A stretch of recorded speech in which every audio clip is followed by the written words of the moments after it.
கடாக் களிற்றின்மேல் கட்படாம் மாதர் படா முலைமேல் துகில்.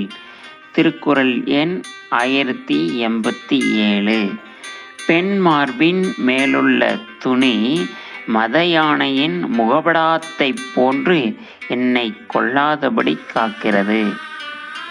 இராவணன் கல்வி, செல்வம், வீரம் போன்ற 10 கலைகளில் சிறந்து விளங்கியும் சீதையின் மீது தவறான பார்வை செலுத்தியதால் இராவணனின் குலம் அழிந்தது.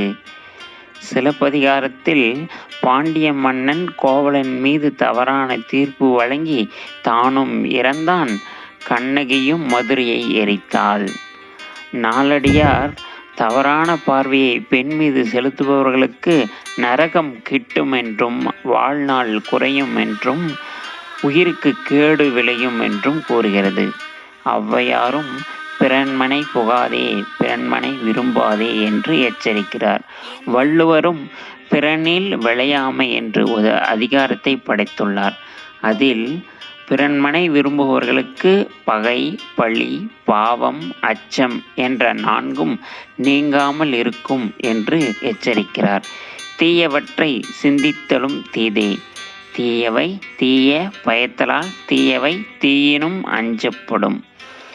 ஆகவே என் மனமே, நீ எப்பொழுதும் தித்தித்தது ஓதி திதித்து கொண்டிருப்பாயாக.